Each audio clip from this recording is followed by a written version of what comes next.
பிரியமானவர்களே, உங்கள் யாவரையும் சந்திப்பதில் மிகுந்த மகிழ்ச்சி அடைகிறேன். இந்த மாதத்தின் முதல் நாளில் நம்ம எல்லாம் இணைந்து ஆண்டவரை நோக்கி பார்க்க தேவன் தருகிற இந்த மேலான கிருபைகளுக்காக ஆண்டவர் இயேசுவுக்கு நன்றி செலுத்துகிறேன்.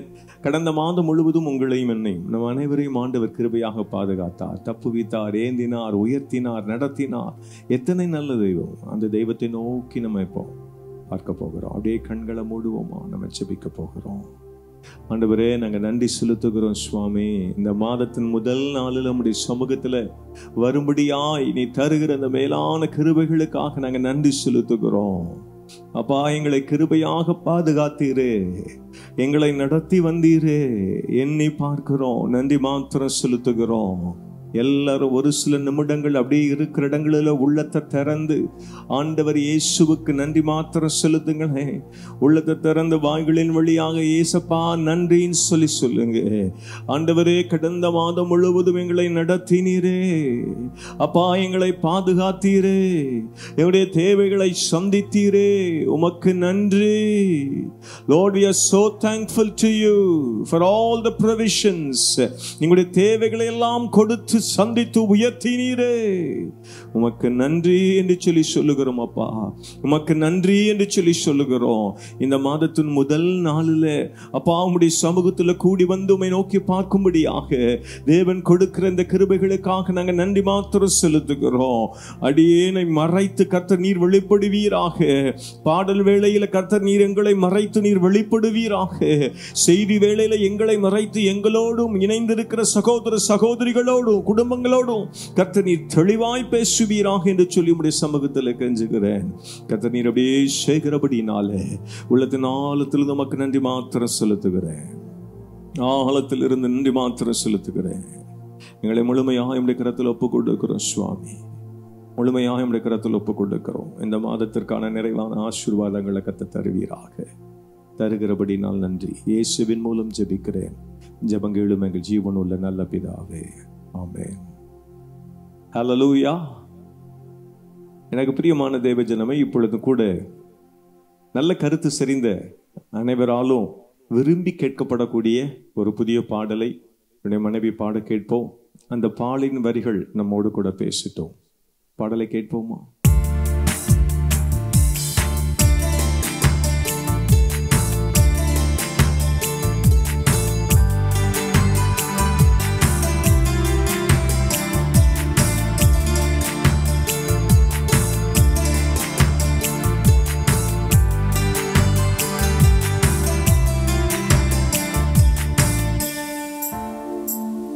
இனி விட்டு கொடுக்காதவன், இனி நடத்துகின்றவன்,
பிரியமானவர்களே, அருமையான ஒரு பாடலை பாட கேட்டீர்கள். பாடலின் மூலமாக கர்த்தர் நம்மோடு கூட இடைப்பட்டார் என்று சொல்லி நான் விசுவாசிக்கிறேன். எப்பொழுதும் கூட ஆண்டோடைய வார்த்தைகளை நம்ம தியானிக்க போகிறோம். கர்த்தர் நல்லவர், கர்த்தர் நல்லவர். இந்த நாளிலும் கூட, இந்த மாதத்தின் முதல் நாளில் ஆண்டவர் நம்மோடு கூட பேசும்படியாக விரும்புகிற காரியம், என்னை விட்டு கொடுக்காதவர். ஆமென். உங்களையும் என்னையும் விட்டு கொடுக்காதவர் ஆண்டவர் இயேசு. ஆமென். அல்லேலூயா. இதைத்தான் தேவன் நமக்கு காண்பித்து கொடுக்கும்படியாக விரும்புகிறார். இந்த சத்தியங்களைத்தான் தேவன் நீங்களும் நானும் அறிந்து கொள்ளும்படியாக விரும்புகிறார். அதை உணர்த்துவனமாக அமைந்த ஜீவனுள்ள வார்த்தைகளை நம்ம தியானிக்க போகிறோம். இன்றைக்கு செய்திக்கு ஆதாரமாய் தேவன் நம்மோடு கூட மைய வசனமாக பேச விரும்புகிற வார்த்தை யோவான் 6ஆம் அதிகாரத்துல 37வது வசனத்துல அருமையாக கொடுக்கப்பட்டிருக்கிறது. அந்த வசனத்தை நான் வாசிக்கிறேன். பிதாவானவர் எனக்கு கொடுக்கிற யாவும் என்னிடத்தில் வரும், என்னிடத்தில் வருகிறவனை நான் புறம்பே தள்ளுவதே இல்லை. ஆமென்.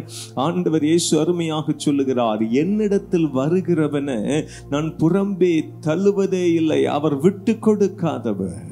ஆமென். நீங்களும் நானும் ஆராதனை செய்கிற ஆண்டவர் இயேசு உங்களையும் என்னையும் விட்டு கொடுக்காத நல்ல தெய்வம் என்பதை என் வேதம் அருமையாக காண்பித்து கொடுக்கிறது. எனக்கு அன்பான தேவ ஜனமே, பொய் சொல்ல தேவன் மனிதன் அல்ல, அவர் மனமாற மனுபுத்திரனும் அல்ல என்று சொல்லி வேதம் அருமையாக சொல்லுகிறது. அந்த ஆண்டவர் இயேசு நம்மோடு கூட இன்றைக்கு இந்த மாதத்தில் முதல் நாளில் பேசும்படியாக விரும்புகிற காரியம், நான் உன்னை விட்டு கொடுக்கவே மாட்டேன் என்று சொல்லி கர்த்தர் பேசும்படியாக விரும்புகிறார். என்னிடத்தில் வருகிறவனை நான் புறம்பே தள்ளுவதில்லை என்று சொல்லி கர்த்தர் பேசும்படியாக விரும்புகிறார். இதை உணர்த்து மன்னமாக ஆண்டவர் இயேசு அநேக ஓமைகள் மூலமாக நம்மோடு கூட பேசினார் இல்லையா? அதை உணர்த்து மன்னமாக அமைந்த அருமையான ஒரு சத்தியத்தை தான் தேவன் நமக்கு கற்றுக் கொடுக்கும்படியாக விரும்புகிறார். லூக்கா 15ஆம் அதிகாரம் 11லிருந்து 32ஆம் வசனம் வரைக்கும் அடங்கியிருக்கிற ஜீவனுள்ள வார்த்தைகளின் மூலமாக கர்த்தர் நம்மோடு கூட பேசும்படியாக விரும்புகிறார். இந்த வசனங்களின் மூலமாக 3 காரியங்களை தேவன் நமக்கு காண்பித்து கொடுக்கும்படியாக விரும்புகிறார். அந்த வசனங்களை வாசிக்கிறேன். லூக்கா 15ஆம் அதிகாரம் 11-12. பின்னும் அவர் சொன்னது, ஒரு மனுஷனுக்கு 2 குமாரர் இருந்தார்கள். அவர்களில் இளையவன் தகப்பனை நோக்கி, தகப்பனே, ஆஸ்தியில் எனக்கு வரும் பங்கை எனக்கு தர வேண்டும் என்றான். அந்தபடி அவன் அவர்களுக்கு தன் ஆஸ்தியை பங்கிட்டு கொடுத்தான். 2 குமாரர். இளைய குமாரன் உலகத்தை பார்க்கிறான். தேவன் நமக்கு இந்த வசனத்தின் மூலமாக காண்பித்து கொடுக்கும்படியாக விரும்புகிற முதல் குறிப்பு, நீங்களும் நானும் உலகத்தை பார்ப்போமையானா ஆண்டவர் இயேசு நம்முடைய தகப்பனுடைய அன்பை இழந்து போய் விடுவோம். இந்த இளைய குமாரன் உலகத்தை பார்க்கிறான். ஐயோ, என்னுடைய வயதில் உள்ள நண்பர்கள் எல்லாம் உலகத்தில் உள்ள சிறப்பான காரியங்களை தங்களுடைய கைகளில் வைத்திருக்கிறார்களே, தங்களுக்கு சொந்தமாக கொண்டிருக்கிறார்களே, நானும் அவ்வண்ணமாக வாழ வேண்டும் என்று சொல்லி அவனுக்குள்ள உலகத்தை பார்த்தபடினால ஆசை வருகிறது. அந்த ஆசைக்கு இடம் கொடுத்தபடினால ஆஸ்தியை பிரித்து கேட்கிறான். இன்றைக்கு மனிதர்களாகி நீங்களும் நானும் கூட, வாலிப தம்பிமார் தங்கச்சிமாரும் கூட, எல்லாரும் கூட இந்த உலகத்துல மற்றவர்களை நம்ம கம்பேர் பண்ணி பார்க்கிறோம் இல்ல? இவருடைய கைகளில் நல்ல சிறந்த மொபைல் இருக்கிறது, நல்ல கார், நல்ல பைக், நல்ல வீடு இருக்கிறது, இவர்களுக்கு நல்ல உயர்வு இருக்கிறது, அந்தஸ்து இருக்கிறது என்று சொல்லி மற்றவர்களை நீங்களும் நானும் பார்க்கிறோம், உலகத்தை பார்க்கிறோம். ஆகவே தான் 1 யோவான் 2:15-16-17 எடுத்து வாசித்து பார்க்கும் பொழுது, கண்களின் இச்சை, மாமிசத்தின் இச்சை, ஜீவனத்தின் பெருமை, இவைகள் ஆண்டவர் இயேசுவினால, பிதாவாகிய தேவனால உண்டாக்கப்படவில்லை, இது பொல்லாத பிசாசினால் உண்டாக்கப்பட்டிருக்கிறது என்று சொல்லி வேதம் அருமையாக சொல்லுகிறது. இந்த இச்சைகளுக்கு அவன் தன்னுடைய வாழ்க்கையில இடம் கொடுக்கிறான், உலகத்தை பார்க்கும்படியாக இடம் கொடுக்கிறான். தன் தகப்பனுடைய அன்பை இழந்து போகிறான். தன் தகப்பனுடைய அன்பை இழந்து அவன் தூரமாய் சொல்லுகிறான். நடந்தது என்ன? அடுத்த வசனங்களை நான் வாசிக்கிறேன். லூக்கா 15:13-14 நான் வாசிக்கிறேன். கர்த்தர் அந்த வசனங்களின் மூலமாக நம்மோடு கூட பேசட்டும். ஆமென். சில நாளைக்கு பின்பு இளைய மகன் எல்லாவற்றையும் சேர்த்து கொண்டு தூர தேசத்துக்கு புறப்பட்டு போய் அங்கே துன்மார்க்கமாய் ஜீவனம் பண்ணி தன் ஆஸ்தியை அழித்து போட்டான். எல்லாவற்றையும் அவன் செலவழித்த பின்பு அந்த தேசத்திலே கொடிய பஞ்சம் உண்டாயிற்று. அப்பொழுது அவன் குறைவுபடத் தொடங்கி, 15வது வசனத்தின் தொடக்கத்தையும் வாசிக்கிறேன். அந்த தேசத்து குடிகளில் ஒருவனிடத்தில் போய் ஒட்டி கொண்டான். அந்த தேசத்தின் குடிகளில் உள்ள ஒரு மனிதனிடத்துல போய் அவன் ஒட்டி கொண்டான் என்று சொல்லி வேதம் அருமையாக நமக்கு காண்பித்து கொடுக்கிறது. எனக்கு அன்பான தேவ ஜனமே, இளைய மகன் எல்லாவற்றையும் சேர்த்து கொண்டு தூரமாக சொல்லுகிறான். துன்மார்க்கமான ஒரு வாழ்க்கைக்கு தன்னுடைய வாழ்க்கையில இடம் கொடுக்கிறான். துன்மார்க்கமாய் ஜீவனம் பண்ணி தன் ஆஸ்தி எல்லாம் அழித்து போடுகிறான். தேவனுக்கு பிரியமில்லாத அருவருப்புகளுக்கு தன்னுடைய வாழ்க்கையில இடம் கொடுத்தபடினால தேவனை விட்டு தூரமாக சொல்லுகிறான். தன் தகப்பனை விட்டு தூரமாக சொல்லுகிறான். நீங்களும் நானும் கூட நம்முடைய வாழ்க்கையில பாவங்களுக்கு இடம் கொடுக்கிறபடினால ஆண்டவருடைய அன்பிலிருந்து தூரமாக சென்று விடுகிறோமே. இந்த இளைய குமாரனும் அவண்ணமாகவே தூரமாக சென்று விடுகிறான். தன் கையில இருந்தது எல்லாத்தையும் செலவழித்தான். நம்ம எல்லாருக்கும் தெரிந்ததுதான் இல்ல? உங்களுடைய என்னுடைய கரங்களில நல்ல பணம் இருக்குமே, ஆனா அந்த பணத்திற்கென்று ஒரு கூட்டம் எப்பொழுதும் உங்களையும் என்னையும் சூழ்ந்து கொள்ளும் இல்ல? உங்களையும் என்னையும் சுற்றி வருவதை நம்ம அறிந்திருக்கிறோம். பணம் இல்லைன்னா ஆமா, எந்த கூட்டமும் நம்ம இடத்துல ஒட்டுவது கிடையாது. இந்த இளையகுமாரனுடைய கரங்களில நல்ல செழிப்பான பணம் இருந்தபடினால அவனை சுற்றிலும் ஒரு கூட்டம் இருந்திருக்க வேண்டும். துன்மார்க்கமாய் அவன் வாழுகிறான். ஒன்றை மறந்துவிடக்கூடாது. தேவன் இரண்டாவது குறிப்பாக நமக்கு காண்பித்து கொடுக்கும்படியாக விரும்புகிற காரியம், sin separates. பாவம் உங்களையும் என்னையும் தேவனிடத்திலிருந்து பிரித்தெடுத்து விடும். Anything that separates you and me from God is the enemy. உங்களையும் என்னையும் தேவனிடத்திலிருந்து எது பிரிக்கிறதோ அதுவே நமக்கு எதிராளி என்பதை நீங்களும் நானும் உணர்ந்து கொள்ள வேண்டும். இளையகுமாரன் தன் தகப்பனிடத்திலிருந்து தன்னை பிரித்து செல்லுகிற உலகத்தின் ஆசபாசங்கள், துன்மார்க்கமான வாழ்க்கைக்கு அவன் இடம் கொடுக்கிறான். அது தகப்பனுடைய அன்பில் இருந்து அவனை பிரித்து சென்று விடுகிறது. அது அவனுக்கு எதிரியாக மாறுகிறது. நீங்களும் நானும் நம்முடைய வாழ்க்கையில தேவனுடைய அன்பை விட்டு தூரமாக சென்று விடுகிறோமே, பாவங்களுக்கு இடம் கொடுக்கிறபடினாலே அது உங்களையும் என்னையும் தேவ சமூகத்திலிருந்து பிரித்தெடுத்து விடும். It will separate you. அது உங்களையும் என்னையும் பிரித்தெடுத்து விடும். பவுல் எபேசு சபைக்கு சொல்லும் பொழுது அருமையாக சொல்கிறார். எபேசியர் 2ஆம் அதிகாரம் 3வது வசனத்தை எடுத்து வாசித்து பார்க்கும் பொழுது, அவர்களுக்குள்ளே நாம் எல்லாரும் முற்காலத்தில் நமது மாமிச இச்சையின்படி நடந்து நமது மாமிசமும் மனசும் விரும்பினவைகளை செய்து பாவத்தினாலே மற்றவர்களைப் போல கோபாக்கினையின் பிள்ளைகளாயிருந்தோம். மாமிச இச்சையின்படியே நடந்து நமது மாமிசமும் மனசும் விரும்பினவைகளை எல்லாம் செய்து. இளையகுமாரன் தன்னுடைய மாமிசம் விரும்பினவைகளை எல்லாம் செய்வதற்கு அவன் இடம் கொடுக்கிறான். அதனுடைய முடிவு என்ன? கண்மான தேவ ஜனமே, எல்லா ஆஸ்தியும் அழித்து போடுகிறான். எல்லாவற்றையும் அவன் செலவழித்த பின்பு அந்த தேசத்துல ஒரு பெரிய கொடிய பஞ்சம் உண்டு வருகிறது. துன்மார்க்கமான ஒரு வாழ்க்கை, sin separates. பாவம், துன்மார்க்கமான வாழ்க்கை உங்களையும் என்னையும் தகப்பனுடைய அன்பிலிருந்து பிரித்தெடுத்து விடும்.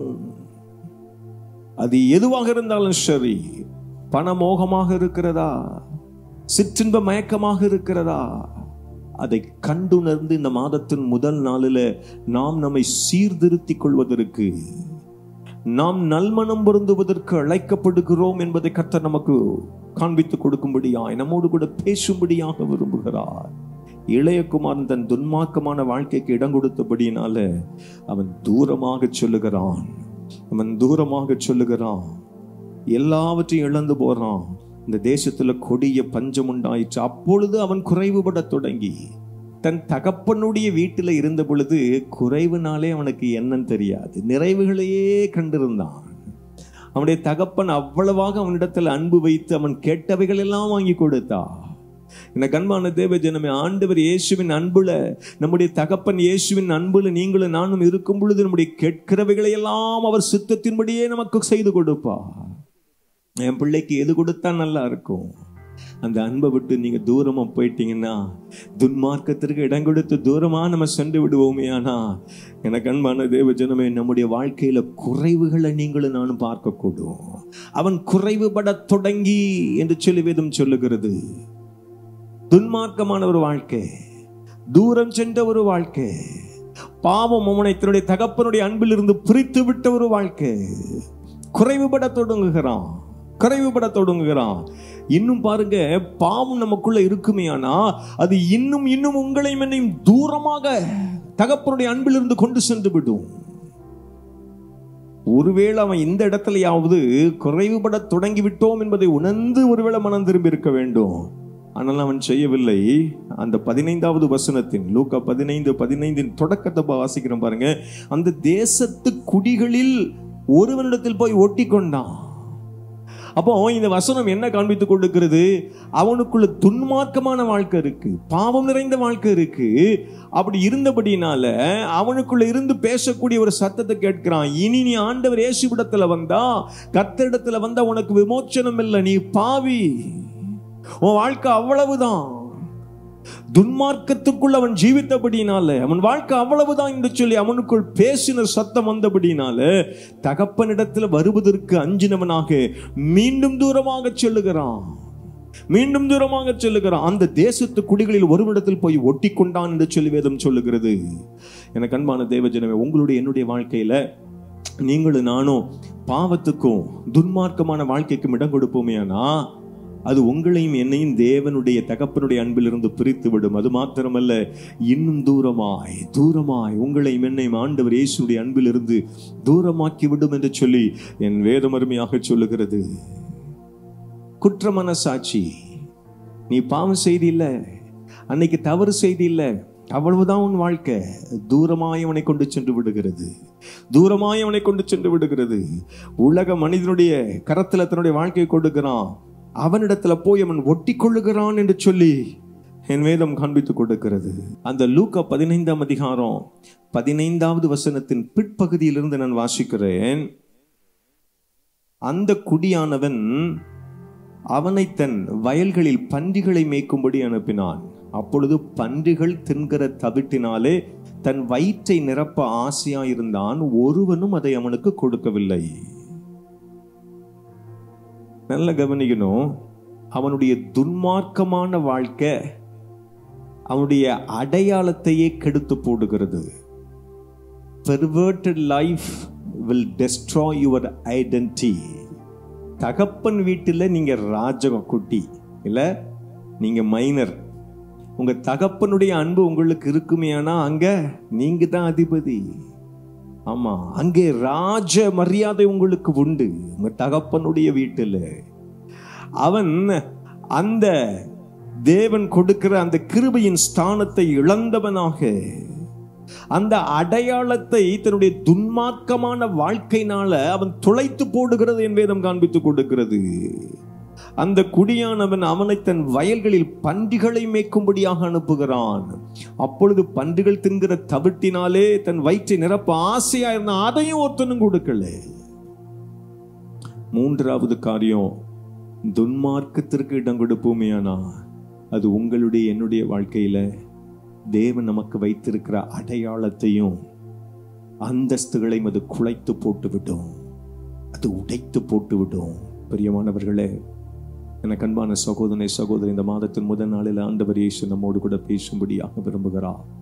இன்னும் சிந்தனையில, இன்னும் நம்முடைய அன்றாட வாழ்க்கையில தேவனுக்கு பிரியமில்லாத காரியங்களுக்கு இடம் கொடுத்து கொண்டிருக்கிறோமோ, it will destroy your identity. It will destroy your identity. இளைய குமாரனுடைய வாழ்க்கையில் அவனுடைய துன்மார்க்கமான வாழ்க்கை, அவன் தேவன் அவனுக்கு வைத்திருக்கிற அந்த அடையாளத்தை, அந்த அந்தஸ்தை, தன் தகப்பன் அவனுக்கு கொடுக்க விரும்புகிற அடையாளத்தையும் அந்தஸ்தையும் இழந்தவனாக அவன் காணப்படுகிறான். எல்லாவற்றையும் இழந்தவனாக காணப்படுகிறான். அந்த தவிட்ட திங்கன்னு நினைக்கிறான், அதுவும் அவனுக்கு கொடுக்கப்படவில்லை. உடைக்கப்பட்ட அந்த நேரத்தில் வேதம் அருமையாக சொல்கிறது, அவன் புத்தி தெளிந்தான். லூக்கா 15ஆம் அதிகாரம் 17வது வசனத்திலிருந்து நான் வாசிக்கிறேன். அவனுக்கு புத்தி தெளிந்த பொழுது அவன் தன் தகப்பனுடைய கூலிக்காரர் எத்தனையோ பேருக்கு பூர்த்தியான சாப்பாடு இருக்கிறது, நானோ பசியினால் சாகிறேன். 18வது வசனம், நான் எழுந்து என் தகப்பனிடத்திற்கு போய், தகப்பனே, பரத்துக்கும் விரோதமாகவும் உமக்கு முன்பாகவும் பாவம் செய்தேன். 19வது வசனம், இனிமேல் உம்முடைய குமாரன் என்று சொல்லப்படுவதற்கு நான் பாத்திரன் அல்ல, உம்முடைய கூலிக்காரரில் ஒருவனாக என்னை வைத்துக் கொள்ளும் என்பேன் என்று சொல்லி எழுந்து புறப்பட்டு தன் தகப்பனிடத்தில் வந்தான் என்று சொல்லி வேதம் அருமையாக சொல்லுகிறது. புத்தி தெளிந்த ஒரு சூழ்நிலைக்குள் அவன் வருகிறான். புத்தி தெளிந்த ஒரு சூழ்நிலை. ஆமென். எனக்கு அன்பான தேவஜனமே, நீங்களும் நானும் ஆண்டவர் தகப்பன் நம்மை நேசிக்கிற அந்த அன்பை உதாசனம் பண்ணி விடுகிறோம். நல்ல மேய்ப்பன் நம்மை தேடி வந்தார். ஆமென். நீங்களும் நானும் ஆண்டவர் இயேசுவை தேடி செல்லல, அவர் உங்களையும் என்னையும் தேடி வந்தார். மந்தையில சேர்த்து நல்ல மேய்ச்சல்களை உங்களுக்கு எனக்கும் கொடுக்க விரும்பினார். நீர்ப்பாய்ச்சலான தோட்டத்தை போல நம்முடைய வாழ்க்கையை செழிப்புள்ளதாக மாற்ற அவர் விரும்பினார். ஆனா மந்தையில உள்ள ஆடுகளாகி நீங்களும் நானும் நல்ல மேய்ப்பனின் சத்தத்திற்கு செவி கொடாதபடிக்கு இங்கும் அங்குமாக துள்ளி திரிகிற மந்தமான ஆடுகளைப் போல இங்கும் அங்கும் துள்ளி திரிந்தோம் அல்லவா. ஒரு மனுஷனுடைய வாழ்க்கையில எப்பங்க புத்தி தெளியும்? எல்லாரும் நம்மளை கைவிட்டுட்டாங்கன்னு சொல்லி தெரிஞ்ச பிறகுதான் ஆண்டவரை தேடுவோம். செழிப்பா ஆண்டவர் நம்ம ஆசீர்வதித்து உயர்த்தி வைத்திருக்கும் பொழுது உணர்வுள்ள இருதயத்தோடு ஆண்டவரை தேடுவதே கிடையாது. எல்லாம் இழந்து போன பிறகுதான் நீங்களும் நானும் ஆண்டவரையே தேடுவதற்கு விரும்புவோம். இல்ல, இவனுடைய வாழ்க்கையில தவிடும் கிடைக்காம போயிடுச்சு இளையகுமாரனுக்கு. அவன் அழுது புலம்பி இருக்கணும். அவனுடைய புத்தி தெளிகிறது. தன் பாவத்தை மறைக்கிறவன் வாழ்வுடைய மாட்டான், ஆனால் அதை அறிக்கை செய்து விட்டு விடுகிறவனோ இரக்கம் பெறுவான் என்று சொல்லி வேதம் அருமையாக சொல்லுகிறது. எல்லாவற்றையும் இழந்தவனாக, ஐயோ நான் துன்மார்க்கனாய் வாழ்ந்து விட்டேனே, அவனுடைய இருதயத்தில் அவன் நினைக்கிறான், என் தகப்பனுடைய வீட்டில் எல்லாருக்கும் உணவு உண்டே, கூலிக்காரருக்கு உணவு உண்டே, என் தகப்பனிடத்துல போய் நான் கூலிக்காரனாக வந்து விடுகிறேன் என்று சொல்லி நான் போய் கெஞ்சட்டும் என்று சொல்லி 20வது வசனத்துல சொல்லப்பட்டிருக்கிறது. முதல் பாகத்துல எழுந்து புறப்பட்டு தன் தகப்பனிடத்துல வந்தான். எனக்கு பிரியமான தேவஜனமே, இந்த மாதத்தின் முதல் நாளில் தேவன் நம்மோடு கூட பேசும்படியாக விரும்புகிறார். எழுந்து புறப்பட்டு ஆண்டவர் இயேசு நம்முடைய தகப்பனிடத்துல புறப்பட்டு வாருங்கள். இந்த சத்தத்தை கேட்டுக்கொண்டிருக்கிற நீங்கள் யாராக இருந்தாலும் சரி, உங்களையும் என்னையும் நம்மையும் விட்டு கொடுக்காத நல்ல தெய்வம் நமக்கு உண்டு. அவரிடத்துல புறப்பட்டு வாருங்கள். இளையகுமாரன் புறப்பட்டு வருகிறான். நடந்தது என்ன? லூக்கா 15ஆம் அதிகாரம் 20வது வசனத்தின் பிற்பகுதியை நான் வாசிக்கிறேன். அவன் தூரத்தில் வரும்போது அவனுடைய தகப்பன் அவனை கண்டு மனதுருகி ஓடி அவன் கழுத்தை கட்டிக்கொண்டு அவனை முத்தம் செய்தான். எத்தனை அன்பு பாருங்க. தூரமாய் சென்ற மனிதன், துன்மார்க்கமாய் வாழ்ந்த மனிதன், உல்லாசமாய் நாட்களை செலவிட்ட மனிதன், ஆஸ்திகளை எல்லாம் இழந்த ஒரு மனிதன், தூரமாய் சென்ற மனிதன், தகப்பன் அவனுடைய வரவுக்காக எதிர்பார்த்து கொண்டே இருக்கிறார். எனக்கு பிரியமான சகோதரனே, சகோதரியே, அன்பான குடும்பங்களே, உங்களுடைய வரவுக்காக ஆண்டவர் இயேசு நல்ல மேய்ப்பன், நல்ல தகப்பன் நமக்காக காத்து கொண்டே இருக்கிறார். என்னுடைய மகன், மகள், என் குடும்பம் என்னிடத்துல வந்து விடாதா?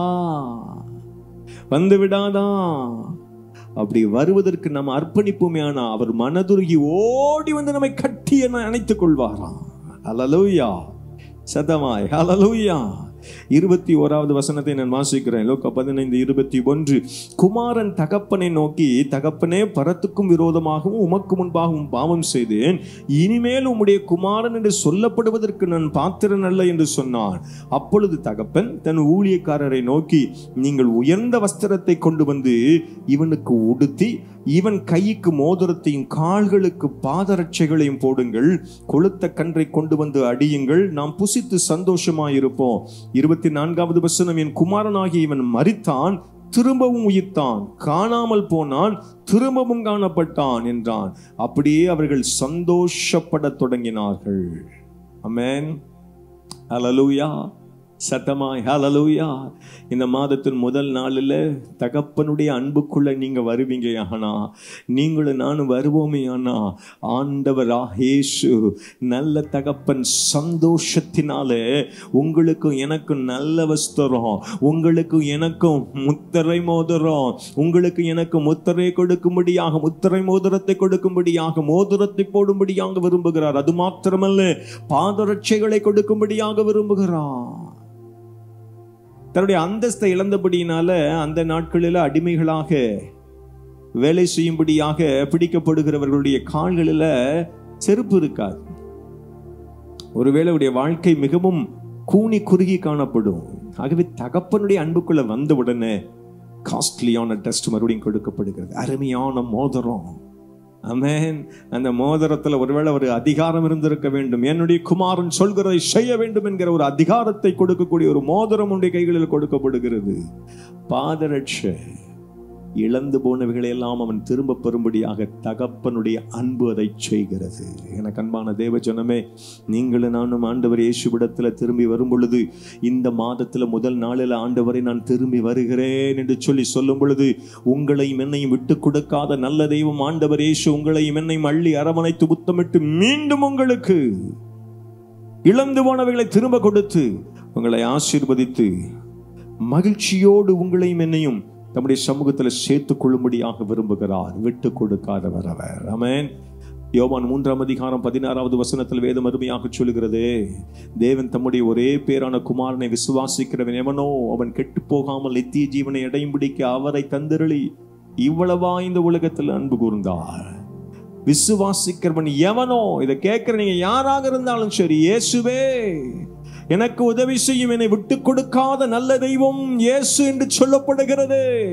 அந்த நல்ல தெய்வமாகி இயேசுவே, உம்மை நான் விரும்புகிறேன், உம்மை நேசிக்கிறேன், என்னை ஏற்றுக்கொள்ளும் என்று சொல்லி நீங்க ஒப்பு கொடுத்து அவரை அழைப்பீர்களே, ஆனால் அவர் உங்களுக்கும் எனக்கும் நித்திய ஜீவனை கொடுக்கும்படியாக விரும்புகிறாராம். யோவான் 15:16 எடுத்து வாசித்து பார்க்கும் பொழுது, நீங்களும் நானும் அவரை தேடி செல்லவில்லை, அவர் தேடி வந்தாராம். தேடி வந்த நல்ல தெய்வத்தை தேடி நாம் நம்மை அர்ப்பணிக்க அழைக்கப்படுகிறோம். 1 யோவான் 2:1-2 எடுத்து வாசித்து பார்க்கும் பொழுது, என் ஆண்டவர் இயேசு நல்லதொரு கிருபாதார பலி இன்றைக்கும் உங்களுக்காக எனக்காக என் மகன் என் மகள் என்று சொல்லி பிதாவாகி தேவனுடைய வலது பாரிசத்துல மன்றாடுகிற நல்லதொரு கிருபாதார பலியாக இருக்கிறாரே. நல்ல தகப்பனாக இருக்கிறாரே, நல்ல மேய்ப்பனாக இருக்கிறாரே. வந்து விடுவோம், அவருடைய கரத்துல நம்முடைய வாழ்க்கையை ஒப்பு கொடுத்து விடுவோம். கடைசியாக ஒரே ஒரு வசனத்தை மாத்திரம் நம்ம வாசித்து நம்ம ஜெபிக்க கர்த்தர் உதவி செய்வாராக. ஓசியா 14:1 நான் வாசிக்கிறேன். இஸ்ரவேலே, உன் தேவனாகிய கர்த்தரிடத்தில் திரும்பு, நீ உன் அக்கிரமத்தினால் விழுந்தாய், வார்த்தைகளை கொண்டு கர்த்தரிடத்தில் திரும்புங்கள் என்று சொல்லி ஒரு அழைப்பு கொடுக்கப்படுகிறது. திரும்புவோமையா? நான் 4வது வசனம் அருமையா சொல்லுது, நான் அவர்கள் சீர்கேட்டை குணமாக்குவேன், அவர்களை மனப்பூர்வமாய் சிநேகிப்பேன், என் கோபம் அவர்களை விட்டு நீங்கிட்டு என்று சொல்லி இந்த மாதத்தின் முதல் நாளில் நம்ம மீண்டும் திரும்புகிற வேளையில் மீண்டும் நம்மை சேர்த்துக் கொள்ள விரும்புகிறார். இஸ்ரவேலே, உன் தேவனாகிய கர்த்தரிடத்தில் திரும்பு, நீ உன் அக்கிரமத்தினால் விழுந்தாய், வார்த்தைகளை கொண்டு. இன்றைக்கு வார்த்தைகளை தேவன் நமக்கு காண்பித்து கொடுத்தாரு. லூக்கா 15 ஆமென் 17வது வசனத்தில், மனம் திரும்பினவனாக, ஜீவன் பெற்றவனாக, மாற்றமடைந்தவனாக, உணர்வடைந்தவனாக தன் வாழ்க்கையை அர்ப்பணிக்கிற பட்சத்தில் தகப்பன் இளையகுமாரனை சேர்த்துக் கொள்ளுகிறத பார்க்க முடிகிறது. அதே போல வார்த்தைகளை கொண்டு கர்த்தரிடத்தில் நீங்களும் நானும் மனம் திரும்பி வருவோமேனா, இந்த மாதத்தின் முதல் நாளிலேயே கர்த்தர் உங்களுக்கு எனக்கும் அற்புதங்களை செய்ய விரும்புகிறார். அப்படியே கண்களை மூடுவோமா? நாம் ஜெபிக்க போகிறோம். ஸ்தோத்திரம், ஸ்தோத்திரம். எல்லாரும் கண்களை மூடி பயபக்தியோடு என்னோடு கூட சேர்ந்து ஜெபம் பண்ணுவீங்களா? ஆண்டவரே, நன்றி செலுத்துகிறோம். Thank you Jesus. ஏசப்பா, நன்றி நன்றி நன்றி நன்றி. எல்லாரும் நன்றி செலுத்துங்க. என்னை விட்டு கொடுக்காதவரே உமக்கு நன்றி. ஹல்லேலூயா. என்னை நான் இருக்கிற வண்ணமாக ஏற்றுக்கொள்ளுகிற நல்ல தெய்வமே உமக்கு நன்றி. எங்களை விட்டு கொடுக்காமல் உம்முடைய அன்பினால் நிரப்பி நடத்துகிறவரே, ஆசீர்வாதங்களை கொடுக்கிறவரே, உயர்வுகளை தருகிறவரே, எங்களை குணமாக்குகிறவரே உமக்கு நன்றி, உமக்கு நன்றி ஆண்டவரே. சொல்லுங்க சொல்லுங்க சொல்லுங்க, உள்ளத்தை திறந்து சொல்லுங்க.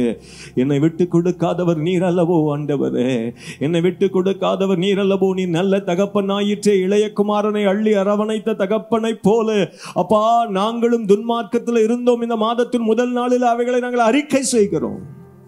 அறிக்கை செய்யுங்க, அறிக்கை செய்யுங்க. அதை விரும்புகிறார் கர்த்தர். அறிக்கை செய்யுங்க, அறிக்கை செய்யுங்க. ஆண்டவரே, கண்களினால மாமிசத்தினால ஜீவனத்தின் பெருமையினால நாங்கள் பாவம் செய்தோம், அறிக்கை செய்கிறோம் ஆண்டவரே. இன்றைக்கு ஆண்டவரே வார்த்தையை கொண்டு உம்முடைய சமூகத்தில் மனம் திரும்புகிறோம் ஆண்டவரே. எங்களை கிருபையாய் மன்னித்து எங்களை சிநேகித்து உம்முடைய அன்பினால நிரப்புங்கப்பா, உம்முடைய ஆசீர்வாதத்தினால நிரப்புங்க. சகோதரனே சகோதரி, அன்பான குடும்பங்களை நீங்க ஒப்பு கொடுக்கிற வேளையில கர்த்தர் இந்த அற்புதங்களை செய்து கொண்டிருக்கிறார், அற்புதங்களை செய்து கொண்டிருக்கிறார். Right now you are being delivered. இப்பொழுதே கர்த்தர் உங்களுக்கு விடுதலை கொடுத்து கொண்டிருக்கிறார். தேவையோடு இருக்கிற மக்களுக்கு விடுதலை கொடுத்து கொண்டிருக்கிறார். இக்கட்டான சூழ்நிலையில் இருக்கிற உங்களுக்கு விடுதலை கொடுத்து கொண்டிருக்கிறார். கட்டப்பட்ட உங்களை கட்டவிழ்த்து கொண்டிருக்கிறார். சிறைப்பட்ட சிறையிருப்புகள் மாற்றப்படுகிறது. வேலை இல்லாதவர்களுக்கு வேலையை கர்த்தர் கொடுக்கும்படியாக விரும்புகிறார். உன்னை மாறாவின் கசப்புகளை கர்த்தர் மதுரமாய் மாற்றும்படியாக விரும்புகிறார். உன் நோய்களை கர்த்தர் குணமாக்கும்படியாக விரும்புகிறார். ஆண்டவரே, நன்றி செலுத்துகிறோம், நன்றி செலுத்துகிறோம். அர்ப்பணிக்கிற தேவ பிள்ளைகளை, அர்ப்பணிக்கிற உம்முடைய பிள்ளைகளை கர்த்தர் நீர் ஏற்றுக்கொள்ளுங்க. உம்முடைய மார்போடு அணைத்துக் கொள்ளுங்க சுவாமி, மார்போடு அணைத்துக் கொள்ளுங்க ஆண்டவரே. என்னுடைய விண்ணப்பங்களை கேட்கிற தேவன் நீர் அல்லவோ ஆண்டவரே. ஆண்டவரே, எங்களுக்கு அற்புதங்களை செய்கிற தேவன் நீர் அல்லவோ ஆண்டவரே. உடைய கரத்துக்குள்ளாக முழுமையாக ஒப்பு கொடுக்கிறோம், ஒப்பு கொடுக்கிறோம், ஒப்பு கொடுக்கிறோம். ஆவி ஆத்மா சரீரத்தில் என்னென்ன தேவைகளோடு இணைந்து இருக்கிறார்களோ ஒவ்வொரு தேவைகளையும் கர்த்தருடைய சுத்தத்தின்படி நீ செய்து கொடுப்பீராக. கர்த்தர் செய்கிறபடினாலும் உமக்கு நன்றி. வெளியேறப்பட்ட அற்புதமாகிய ரட்சிப்பை எங்களுக்காக இலவசமாய் சிலுவின் மூலமாய் பெற்றுக் கொடுத்தீரே, அந்த உன்னதமான அற்புதத்தினால எங்களை ஆண்டவரை ஆசீர்வதிங்கப்பா.